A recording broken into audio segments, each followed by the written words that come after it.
ഇന്നത്തെ പത്രത്തിലുണ്ടായിരുന്ന ഞാൻ കഴിഞ്ഞ ദിവസം ഈ ഒരു വീഡിയോ ചെയ്തായിരുന്നു.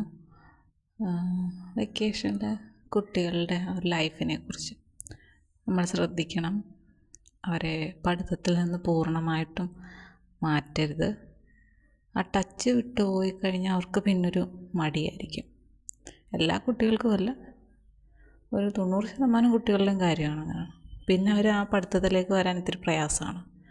ബാക്കി 10% അവർ എപ്പോഴും ആ ഒരു പഠിത്തം എന്നുള്ള അവരുടെ മൈൻഡിൽ നിൽക്കുന്നവരാണ്. അപ്പോൾ ന്യൂസ് എന്താണെന്ന് വെച്ചാൽ, അമ്മയുടെ വീട്ടിൽ വെക്കേഷന് ആഘോഷിക്കാൻ പോയ കുട്ടിയാണ്. അവിടെ എർത്ത് വയറിൽ നിന്ന് ഷോക്കേറ്റ് ആ ജീവൻ നഷ്ടപ്പെടുകയാണ് ചെയ്തത്. 2 മക്കളിൽ ഒരാളാണ് നഷ്ടപ്പെട്ടത്. അപ്പോൾ ഞാൻ ആലോചിച്ചൊരു കാര്യമാണ്, ആ വീട്ടിലേക്ക് പറഞ്ഞു വിട്ട അല്ലേ, അച്ഛൻ്റെ അമ്മയുടെ സമ്മതത്തോടു കൂടിയാണല്ലോ കുട്ടി പോവുക അല്ലേ. ചിലപ്പോൾ അമ്മയായിരിക്കാം കൊണ്ടുപോയി വിട്ടത് വീട്ടിലേക്ക്, അല്ലെങ്കിൽ അമ്മയുടെ വീട്ടിൽ നിന്ന് ആരെങ്കിലും വന്ന് കുട്ടിയെ കൊണ്ടുപോയതായിരിക്കും അല്ലേ.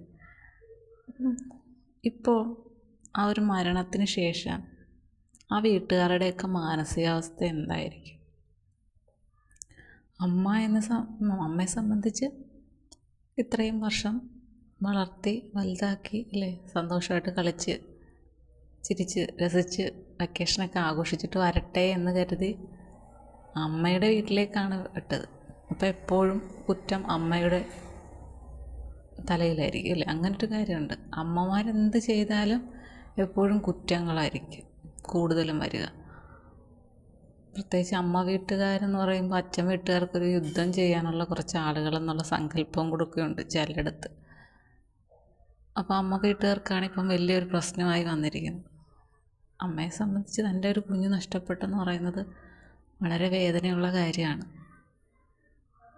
അവനത്ര സന്തോഷത്തോടു കൂടി അല്ലേ കളിച്ച് രസിച്ചിരിക്കുന്ന കൂട്ടത്തിൽ കുഞ്ഞു പോലും അറിയാതല്ലേ ആ ജീവൻ നഷ്ടപ്പെട്ട്. എന്താണെന്നറിയില്ലല്ലോ, അവിടെ എന്ത് കരണ്ടുണ്ടെന്നോ അത് തൊട്ടാൽ അപകടമാണെന്നോ ഒന്നും അറിയാതെ കളിക്കുന്നതിൻ്റെ ഇടയിൽ സംഭവിച്ചു പോയ ഒന്നാണ്. അമ്മയ്ക്ക് തീരാവേദന, അമ്മയുടെ വീട്ടുകാർക്കോ എപ്പോഴും നിങ്ങൾ കുട്ടികൾ ശ്രദ്ധിച്ചില്ല എന്ന ഒറ്റ ഒരു കാര്യം എപ്പോഴും അവരുടെ നേരെ വരില്ലേ. കുട്ടികളെ കളിക്കാൻ വിട്ട, എന്നാലും ശ്രദ്ധിക്കേണ്ടത് നിങ്ങളുടെ കടമയായിരുന്നു. നിങ്ങളെ വിശ്വസിച്ചാണ് കുട്ടി അയച്ചത്. അപ്പം നിങ്ങൾ ശ്രദ്ധിച്ചില്ല, നിങ്ങളുടെ ശ്രദ്ധക്കുറവ് മൂലമാണ് അങ്ങനെ സംഭവിച്ചത് എന്ന് പറയുന്ന ഒരു ഭാഗം ആളുകളുണ്ട്.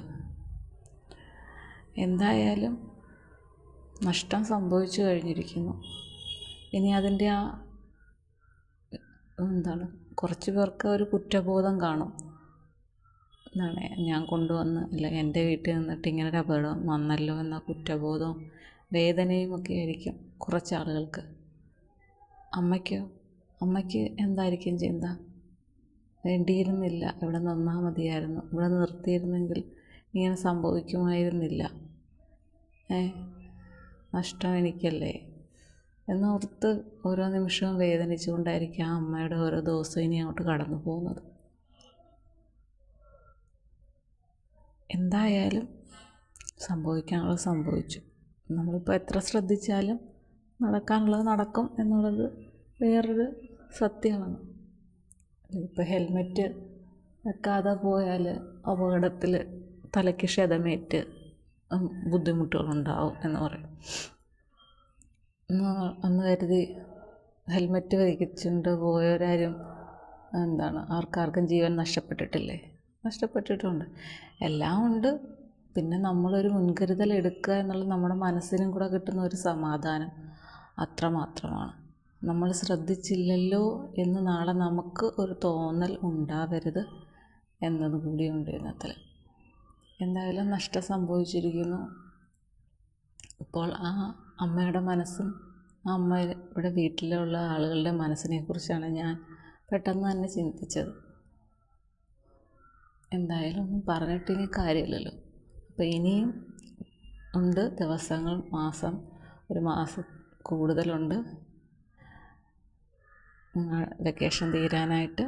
ട്യൂഷനൊക്കെ തുടങ്ങിയിട്ടുണ്ടെങ്കിൽ എല്ലാ ദിവസവും ട്യൂഷന് വിടുക.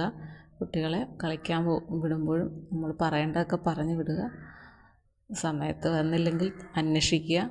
ഒരുപാട് ദൂരേക്കൊക്കെ വിടാതിരിക്കുക. ഈ ചൂട് സമയം പിള്ളേർക്ക് വെള്ളത്തിലിറങ്ങി കളിക്കാമെന്നുള്ള ഒരു ടെൻഡൻസി വരും. എവിടെയെങ്കിലുമൊക്കെ കുളമൊക്കെ കണ്ടു കഴിഞ്ഞാൽ അതിലൊക്കെ ഇറങ്ങും. അങ്ങനെയൊക്കെ ഒരുപാട് അപകടങ്ങളൊക്കെ കുളിക്കാനിറങ്ങി സംഭവിക്കുന്നുണ്ട്. അപ്പം നിങ്ങൾക്ക് ഇപ്പോൾ ഈ നീന്തൽ ക്ലാസ്സുകളൊക്കെ ഉണ്ടെങ്കിൽ ആ സമയത്ത് ചൂടിനും ഒരു ആശ്വാസമാവും, അവരൊന്ന് പഠിക്കും എന്നുള്ളത് കൂടെയാവും. അപ്പോൾ നീന്തൽ പഠിക്കാൻ താല്പര്യമുള്ള കുട്ടികളെ അതിനായിട്ട് ആ ഒരു ട്രെയിനിങ്ങിനായിട്ട് നിങ്ങൾ കൊണ്ടാക്കുക. അവരതും പഠിക്കട്ടെ. അപ്പം പിന്നെ കുറച്ചെങ്കിലും ഒരു ധൈര്യമാവുമല്ലോ. അപ്പോൾ എനിക്ക് ഇതാണ് പറയാനുള്ളത്. വെക്കേഷനാണ്, കുട്ടികളെ നമ്മൾ ശ്രദ്ധിക്കണം. അറിയില്ലായ്മ മൂലം ഒരബദ്ധത്തിൽ ചെന്ന് ചാടും. അതാണ് എനിക്ക് പ്രധാനമായിട്ടും ഇത് കണ്ടപ്പോൾ എല്ലാവരോടും പറയാനായിട്ട് തോന്നിയത്. ഓക്കെ.